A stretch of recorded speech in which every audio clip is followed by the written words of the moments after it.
परिवर्तन क्या होता है। कमिंग टू द पॉइंट, बड़ी अच्छी तस्वीर आई राहुल गांधी की स्टेशन से, आनंद विहार रेलवे स्टेशन से, सच में अच्छी लगी मुझे। जो अच्छी कहना, इसमें क्या कहने में क्या, वो अगर ताली बजा रहे हैं तो ढंग से बजाइए, ना बजा रहे तो ना बजाइए। अच्छी लगी तस्वीर हमें। तस्वीर मुझे वो भी अच्छी लगी थी जो जनेऊ उन्होंने पहन रखा था। तो क्यों जरूरत पड़ रही है? लोगों ने कहा कि उसके बाद, मुझसे ही पूछा मंत्री ने, मैंने जब सवाल किया, बोले 5 साल में वो लौट के क्यों नहीं आए उज्जैन, इन 5 सालों में वो क्यों नहीं आए, एक बार आए उसके बाद नहीं आए। तो ये तस्वीर दिखाने की क्या जरूरत होती है? जब सनातन इतना बड़ा है, विराट है, अद्भुत है, तो जरूरत ही नहीं है सब करने की। मेरी आस्था मेरे विश्वास का विषय है। मेरी आस्था पर मैं वोट नहीं मांगूंगा, ये कांग्रेस है। शिवराज की आस्था, शिवराज सिंह चौहान की आस्था, भारतीय जनता पार्टी की आस्था वोट बटोरने का विषय है। और इसीलिए उनके लिए जो गाय माता है वो मिजोरम और गोवा में यम्मी और यहां मम्मी बन जाती है। ये प्रतीक भाई अंतर है उनमें और हम में। लेकिन मैं ये भी कहूंगा कि आस्था का सम्मान तो करना ही चाहिए ना। आप अगर कहीं किसी को ठेस पहुंचाते हैं तो वो तो गलत है, बिल्कुल गलत है। आप अगर कह दें कि सनातन का मतलब ये होता है तो ठेस पहुंचती है, और वो सहिष्णु है तो आपको समझ में भी आता है।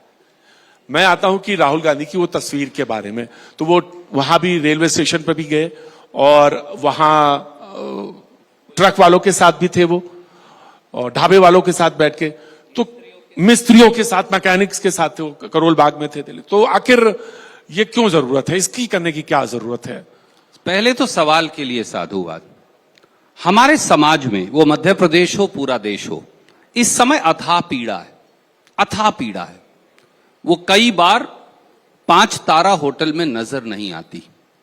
वो मिस्त्री हैं, वो ठेले वाले हैं, वो खोमचे वाले हैं, वो जूते की मुरम्मत करने वाले हैं, वो आपका वजन उठाने वाले हैं, वो आपकी सफाई करने वाले हैं, वो दूसरे हमारे जो मित्र हैं जो हाथ का काम करने वाले हैं, वो ट्रक ड्राइवर हैं, वो क्लीनर हैं, जो ये हॉल जब आप चले जाएंगे इस हॉल की पूरी सफाई करने वाले हैं।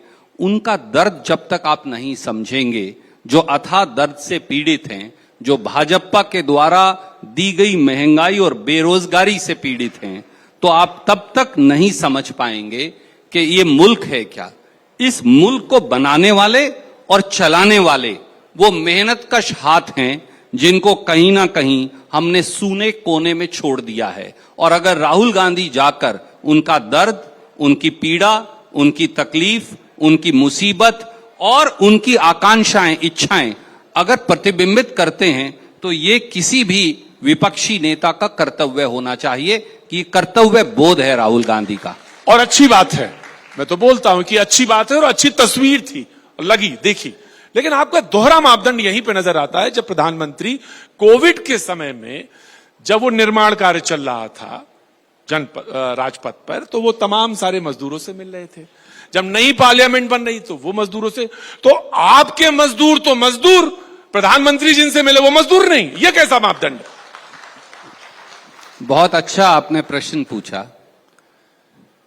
आप आदिवासियों पर पेशाब करो, फिर उनके पांव धो दो।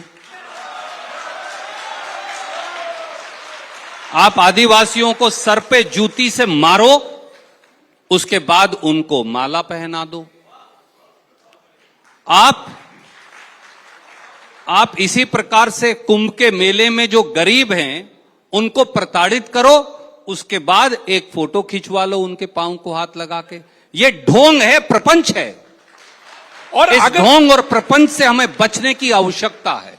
ठीक है, मैंने कहा कि आप कहते हैं ये ढोंग है, प्रपंच है, उस कोने पे विपक्ष को ये दिख सकता है और वो देख रहा है, वो अपने हिसाब से व्याख्यायित करे। लेकिन अगर कोई पैर धो रहा है कुंभ में, मेले में, तो कोई डुबकी भी तो लगा रहा है गंगा में, तो वो कैसे माने कि वो सही है और जो पैर धो रहा है वो नकली है?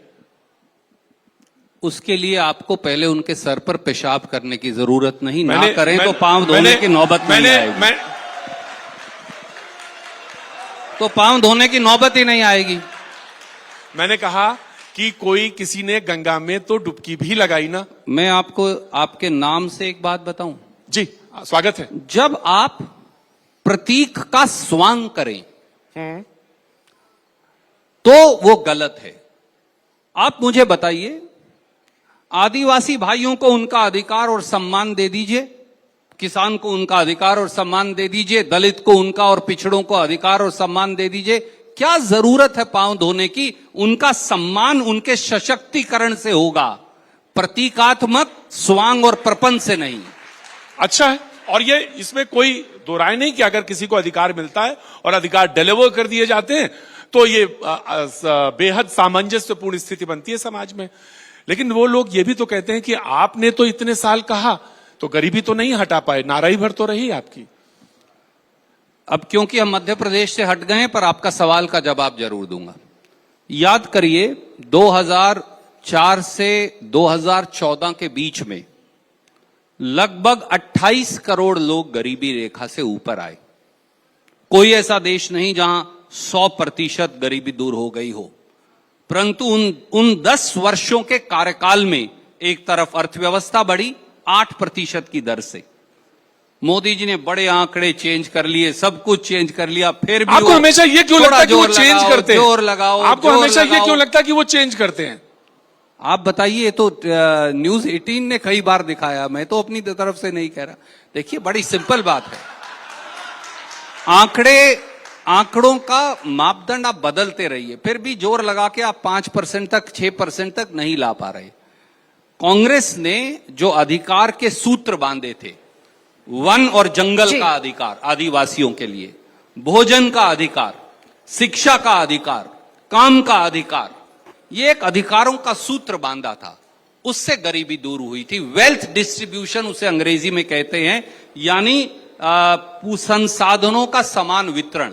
सरकार की ये जिम्मेवारी है कल्याणकारी के संसाधनों का वितरण हो। आप यहां देखिए, 100 रुपए में बिजली देते थे कमलनाथ, 100 रुपए में 100 यूनिट, और अब हम दोबारा देंगे 100 रुपए माफ, 200 का बिल हाफ। आप करें तो ठीक और दूसरा करे तो रेवड़ी।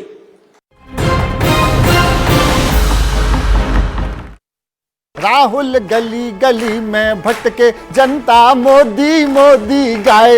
राहुल गली गली में भटके, जनता मोदी मोदी गाए।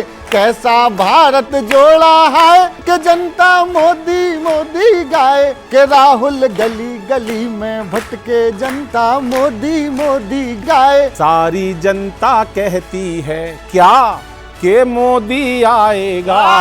सारी जनता कहती है कि मोदी आएगा। 24 में फूल कमल का फिर से लहराएगा। सारी जनता कहती है कि मोदी आएगा।